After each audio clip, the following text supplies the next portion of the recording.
तुर्क सदर वो सदर हैं जिन्होंने खड़े होकर ये एक तकरीर की थी जिसमें उन्होंने कहा था यरूशलेम जाने का मतलब ये है कि इस्तांबुल भी गया, और इस्तांबुल जाने का मतलब है इस्लामाबाद भी गया, ढाका भी गया, जकार्ता भी गया, और तमाम उन्होंने मुसलमान मुल्कों के बड़े शहरों के नाम लिए थे।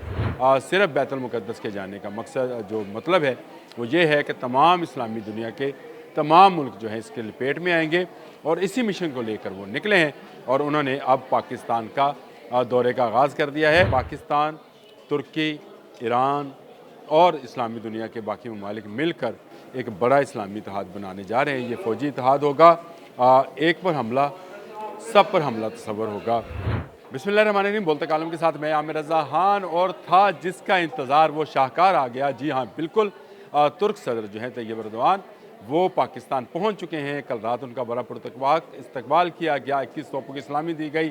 JF-17 थंडर के तैयारों ने उनके तैयारों को अपने हसार में लेकर पाक सरजमीन पर उतारा, और ये दौरा बहुत सारे दिलों को जो है दहका गया है और दहला गया है, क्योंकि तुर्क सदर वो सदर हैं जिन्होंने खड़े होकर ये एक तकरीर की थी जिसमें उन्होंने कहा था कि यरूशलेम जाने का मतलब ये है कि इस्तांबुल भी गया, और इस्तांबुल जाने का मतलब है इस्लामाबाद भी गया, ढाका भी गया, जकार्ता भी गया, और तमाम उन्होंने मुसलमान मुल्कों के बड़े शहरों के नाम लिए थे कि इनके एक शहर के जाने का, यानी सिर्फ बैतुल मुक़द्दस के जाने का मकसद जो मतलब है वो ये है कि तमाम इस्लामी दुनिया के तमाम मुल्क जो हैं इसके लपेट में आएंगे, और इसी मिशन को लेकर वो निकले हैं। और उन्होंने अब पाकिस्तान का दौरे का आगाज़ कर दिया है। और ना सिर्फ ये दौरे का आगाज़ है, बल्कि ये उस बड़े इस्लामी इत्तेहाद का आगाज़ है, या उसका आप समझ लें आज फीता जो है कट गया है, जिसका ख्वाब उम्मत मुस्लिमा 1921 से देख रही है, जब खिलाफत का खात्मा हुआ था। इस्तांबुल में ये खात्मा हुआ था, और आज इस्तांबुल से ही एक आलमी इस्लामी ताकत बनाने का जो है ख्वाब देखा गया है। और उसके लिए तैयब एर्दोग़ान पहले इंडोनेशिया गए, मलेशिया गए, और अब वो पाकिस्तान में मौजूद हैं। और इसको बड़े तनाज़र में देखा जाए तो एक बड़ा इस्लामी इत्तेहाद जो है बिल्कुल बनने के करीब आ गया है। आज जो जिन मुलाकातें होंगी सदर पाकिस्तान से, वज़ीर आज़म से, आर्मी चीफ से, उन तमाम मुलाकातों में एक एजेंडा है, और वो मुश्तरका इस्लामी दिफाई निज़ाम बनाना है। ये सिर्फ तैयब एर्दोग़ान नहीं आए, बल्कि तुर्क कमांडोज़ भी इस वक्त पाक सरजमीन पर मौजूद हैं, जो पाकिस्तानी कमांडो SSG कमांडोज़ के साथ मिलकर एक ट्रेनिंग प्रोग्राम जो है वो कर रहे हैं। और उन मशकों का अखबार भी जो है वो किसी और व्लॉग में मैं आपको बताऊंगा। लेकिन असल मुद्दा ये है कि पाकिस्तान, तुर्की, ईरान और इस्लामी दुनिया के बाकी ममालिक मिलकर एक बड़ा इस्लामी इत्तेहाद बनाने जा रहे हैं। ये फ़ौजी इत्तेहाद होगा, एक पर हमला, सब पर हमला तस्वर होगा। एक का दिफा, सब का दिफा होगा। ये वो ख्वाब है जो तैयब एर्दोग़ान ने देखा था, और जिसको पाया तकमील उस वक़्त तक नहीं पहुँचाया जा सकता जब तक इस्लामी दुनिया की वाहिद एटमी क़ुव्वत पाकिस्तान जो है इस पर राज़ी ना होता। और पाकिस्तान राज़ी है तो तैयब एर्दोग़ान जो है वो आज इस्लामाबाद में मौजूद हैं, और उनके आने का मकसद भी यही है कि एक बड़ा इस्लामी इत्तेहाद बनाया जाए। क्या नहीं है इस इत्तेहाद के पास?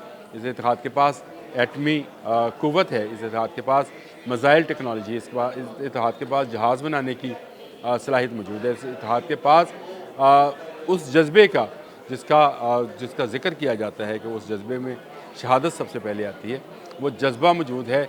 इस इत्तेहाद के पास बैतुल मुक़द्दस को महफूज करने का जज्बा मौजूद है, इसको हिजाज़ को महफूज करने का जो है जज्बा मौजूद है।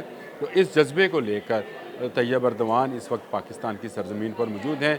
आज के दौरे में होने वाली तमाम मुलाकातें इसी मुद्दे को लेकर बाहमी तजारत और बाहमी सिक्योरिटी को लेकर होंगी, और इसमें आने वाले वक्त में इस इत्तेहाद के अंदर चाइना भी शामिल हो जाएगा, क्योंकि चीन के मफादात भी पाकिस्तान, ईरान और तुर्की से होकर यूरोप पहुँचते हैं। चीन कोई इस्लामी मुल्क तो नहीं है, लेकिन इस वक्त एक अच्छी प्रोटेक्शन इस्लामी ममालिक को अगर मिल सकती है तो वो CPEC-1 और CPEC-2 जैसे मनसूबों के मुकम्मल करने में है, जिससे मईशत मजबूत होगी। और मईशत के मजबूत होने का मकसद ये है कि हम वर्ल्ड बैंक, IMF और अमेरिका जैसे ममालिक के चुंगल से आज़ाद होकर अपनी आज़ाद खर्चा पॉलिसी बनाने के काबिल होंगे। और उसके लिए एक मजबूत मईशत का होना बेइंतहा ज़रूरी है, और इस मजबूत मईशत को बनाने के लिए سی پیک جیسے منصوبے جو ہیں شروع کیے ہیں۔